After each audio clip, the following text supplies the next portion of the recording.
Hello, my bump, bruised, and blessed family. Terrible topic this week, but needed, for Mother's Day, I did the mother wound. And for Father's Day, here's one about the father wound. Now, whoever the predominant narcissist was in your life, you have this because your parents failed you profoundly. I'm sorry, wait, let me do my intro. My name is Michelle. I'm the black sheep of my dysfunctional unit. For those of you that have been with me, I love and appreciate you all. I'm sorry you know this nightmare. For anyone that's new here, you're in the right place. We're all navigating this together. I'm also sorry that you know this nightmare.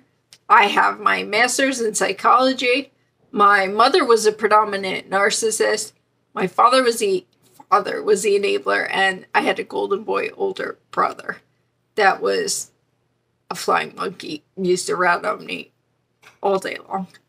But, okay, so I'm talking about the father wound today. Wow. So it's also called, daddy issues. But if your father was the predominant narcissist, absolutely you have this wound.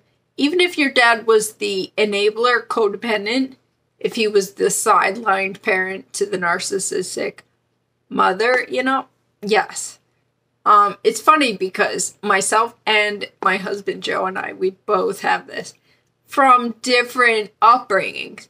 Joe's dad, beat feet, took off on Joe, his mom, and his brother when they were little. So he was definitely a narcissist. He was all about himself, couldn't be bothered. But me, this man, was physically present throughout my upbringing until I went no contact, good for me, in August of 2019. Yeah, he was physically there, but shoot, he did not provide any of the essentials in terms of parents, what parents should provide. It's my book, by the way, you guys. It's in the background. Joe put it up on the shelf. It is coming out. It came out last week. Available at barnesandnoble.com as well as amazon.com. Please pick yourself up one. It is super awesome. It's all of my personal experiences integrated with my psychology background. So it's informative. It's validating. Nothing like it. I love it. I'm very proud of it.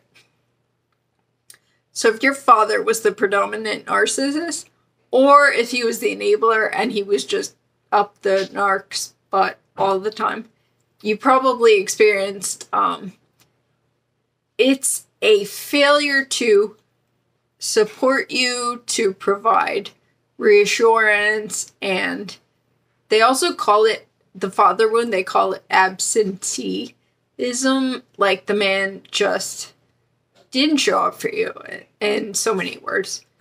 So there's also, the ignoring parent or the engulfing parent. The engulfing parent, which was the case with my loser ex-narc, his mother was so overindulgent. And he could do no wrong. Everything he did was the best thing ever. But then there's also the opposite extreme, which is an ignoring parent. If your dad was a narc, he was probably this way, where he couldn't be bothered with you. He would never provide you with, any sense of approval, or he'll never acknowledge your accomplishments. Trivialization and marginalization. Some of the worst things that narcissists do. They do it to make you feel insignificant and unimportant. Because the world revolves around them. They are the egocentric center of their fictional world. I've been sitting on this, dying to say it. I was doing research myself because narcissists are so surreal, right? It's just inconceivable that these people that we love can conduct themselves in this way, can be so callous and removed and not care.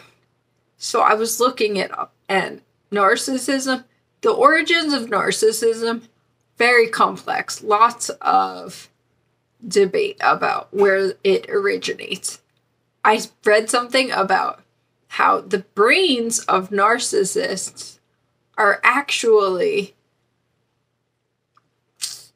impacted, underdeveloped in the regions that allow people to feel compassion, empathy, human decency, kindness. All that stuff is like compromised in these narcissistic people. Isn't that awful? It's like, this was your parent. It doesn't get more personal than that. Or if you had a partner that was a narcissist, it's like you are pouring yourself, investing yourself into this person, and they are so callous and manipulative. I mean, I have always appreciated that narcissism is a mental illness, but this kind of lends a different perspective to it. But the father wound, I'm sorry, getting back to that. So if your dad was like absent or just doting on the narc all the time, you can develop in adulthood two different issues with boundaries. One, your boundaries could be too rigid, where you, like, if your father never showed up for you, say you played sports or something or anything, and he just didn't show up, you could either be rigid with your boundaries in adulthood, where you hold people to like the extreme standard, like you have to be here on time, you have to, show up early or whatever. Or you could be too loose with your boundaries, which means like you're too accommodating. It's funny because I do feel like a hybrid of this. I feel like when Joe and I were dating, I was so hard on him. I feel like I was extremely rigid. Like, you have to be exceptional all the time, which is funny because all the men in my dysfunctional unit of origin are sidelined by dominant women. And I actually also have observed that the women that break free from this toxic dynamic go for really masculine men. It's very interesting. But yeah, my husband is like totally alpha. But he's been affected by this. But his boundaries are too loose. He's too accommodating. He's always going out of his way to help people. And that sets you up to be taken advantage of. So, daddy issues, father wound. Yes, we experience this. If your dad was the enabler and all he did was, it sucks because we could have been like on the same team, right? But narcissists will deliberately triangulate people, divide and conquer, right? It's like we're all victims of this malicious woman, and we could have like swapped war stories or shared our frustrations, but she will intentionally ensure that that does not happen so that her power is not compromised in any way. Father wound. So you could feel like you're never accepted, feelings of inferiority, or you feel unsupported and you're always looking for that, safety, that security, and that masculine energy. Ironically, I've talked about this before as well. Like, I have a lot of masculine energy because my narcissistic mother was very cold and not nurturing. It's funny because as a mother, like, I can't help it. I love our children so much. This is why the explanation about physiological brain, modified brain areas, it makes so much sense. It's like, we can't understand these people. We can't make sense of it. It's like trying to get in the mind of a serial killer.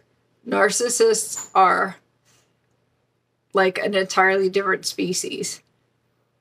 But if you had a narc dad, he will marginalize you, trivialize you, stonewall you, which is like the silent treatment or acting like they don't care.